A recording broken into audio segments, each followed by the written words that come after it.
think he's faking like me, but this ain't that.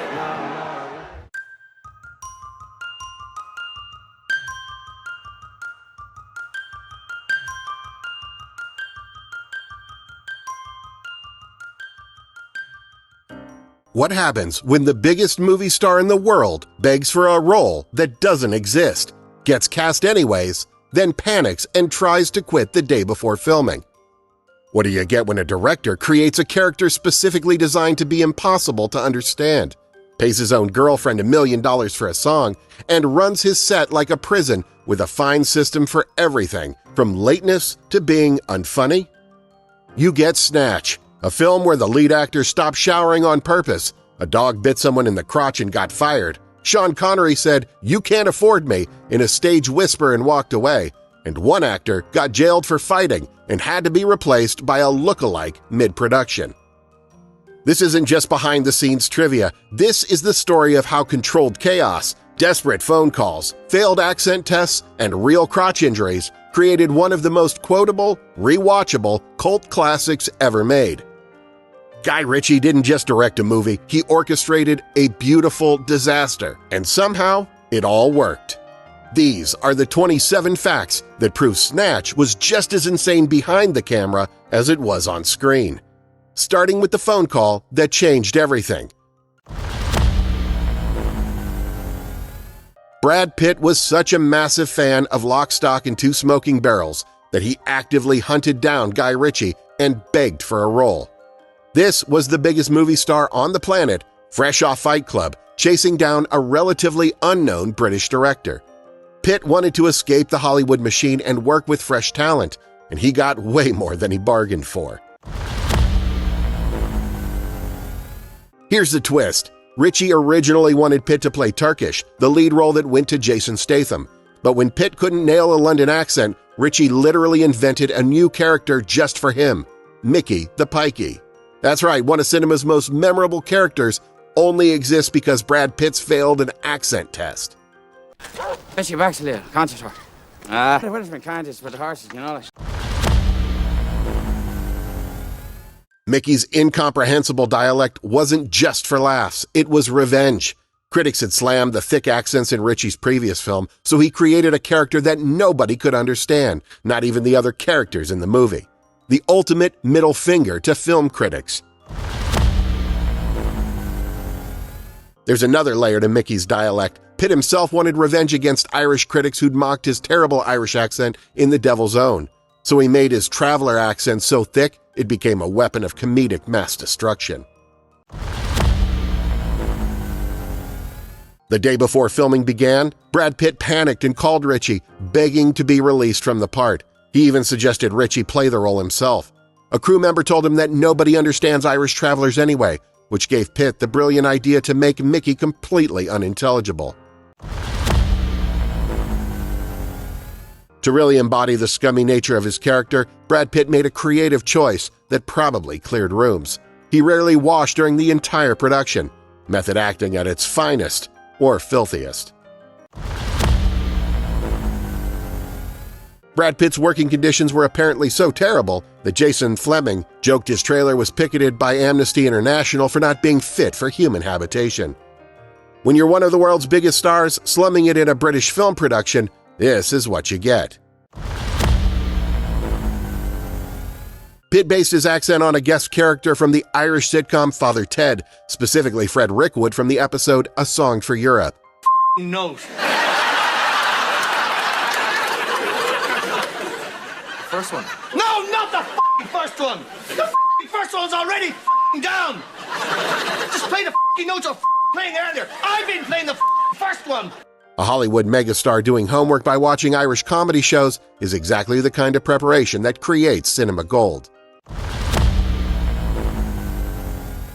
After Pitt contacted Ritchie about being in the film, Ritchie said yes immediately, then hung up and realized he just promised Brad Pitt a role that didn't exist in the script. So he rewrote the entire movie to accommodate Mickey O'Neill, a character who became central to everything.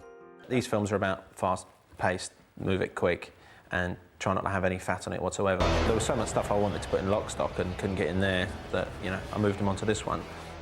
Hopefully it's not Lock, Stock and Three Smoking Barrels, as you know, I've tried to avoid, but you know, it's in the same vein. When Ritchie told Pitt he'd be playing a boxer, Pitt freaked out because he'd just wrapped Fight Club and didn't want to repeat himself. He took the role anyways because working with Ritchie mattered more than avoiding typecasting. The dog named Bo was a nightmare to work with. During the car scene, it actually attacked and bit Lennie James directly in the crotch. James kept acting through it, but the dog was immediately fired after that incident. Yes, a dog got fired from a movie. Lennie James actually hit himself in his private parts with a shotgun while blasting through the bookie's wall and kept going with the scene. That footage made it into the final film. The pain you see is real. Is he starting to hurt, Sullivan? Bricktop was originally offered to Sean Connery. He watched Lock, Stock and Two Smoking Barrels, loved it, then whispered to the producer, "You're not going to be able to afford me." He was right. Enter Alan Ford, who made the role iconic. When Vinny and Saul are outside Bricktop's bookies, that's not actually Bullet-Toothed Tony approaching the car. It's a look-alike. Vinnie Jones was in jail for fighting the night before and missed the shoot. Very on brand. Mickey's fight with Bomber Harris, where Mickey gets headbutted after the bell, checks for blood, then floors his opponent with one punch, was a direct homage to legendary bare-knuckle boxer Lenny McLean's real fight against Mad Gypsy Bradshaw. McLean had starred in Ritchie's previous film before passing away in 1998. Ritchie instituted a fine system on set for everything: phones, ringing arriving late, napping during shoots, being cheeky, being unfunny, or complaining. One crew member was even fined for letting the craft services table run out of coffee cups. This is how you maintain order in controlled chaos. Every catastrophic mistake that Saul, Vincent, and Tyrone make was inspired by actual late-night TV shows about real crimes that went hilariously, tragically wrong. Truth really is stranger than fiction. The producers couldn't afford enough extras for the boxing matches, so whenever the camera angle changed, they had to shuffle the same extras around to create the illusion of a packed house. Movie magic at its most economical. Stephen Graham only got cast because he accompanied a friend to an audition.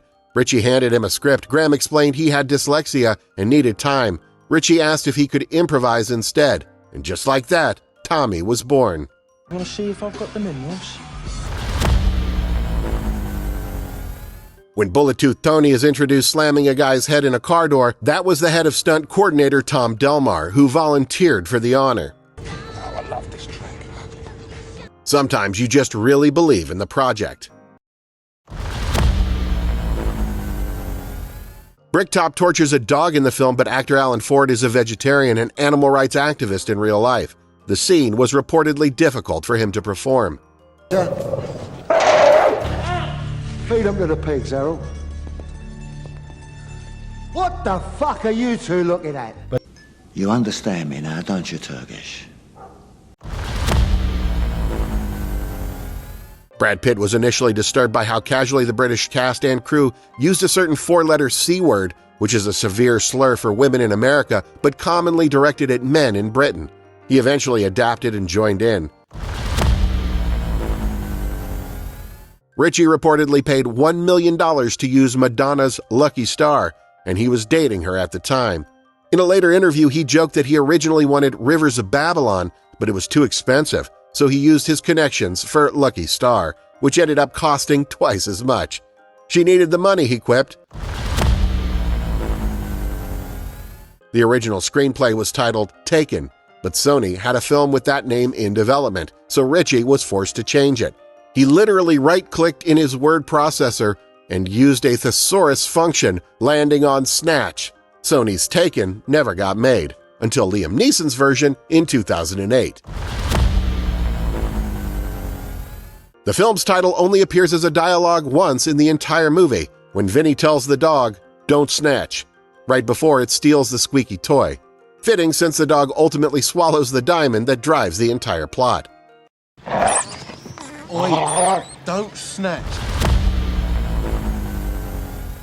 Bradley Walsh was originally cast as Bricktop and even came up with the iconic line, "I'll cut your fucking Jacobs off." But Ritchie fired him before filming even began after discovering Walsh used to host Wheel of Fortune, deciding it would hurt the film's credibility. Imagine how different that character would have been. When Mickey picks Periwinkle Blue for his mother's trailer, it's a deliberate reference to Psycho, where Norman Bates picks a periwinkle blue dress for his dead mother. Like Norman, Mickey is also indirectly responsible for his mother's death, a dark, brilliant Easter egg hidden in plain sight. Matching shack by cover. Yeah, the heck of 2 roof lights. The stylish house frame furniture. Snatch is proof that sometimes the best art comes from pure chaos, impossible accidents, dogs biting actors in unfortunate places, and a director willing to create entire characters because his lead actor failed at accents. It's a film where nearly every death happens off-screen, yet the mayhem is unforgettable. That's the magic of Guy Ritchie and why Brad Pitt was so desperate to be part of it. If these behind-the-scenes facts hit you the same way they hit us, make sure you tap that like button, keep watching, keep feeling, and never stop chasing the magic of cinema. I'll catch you in the next one.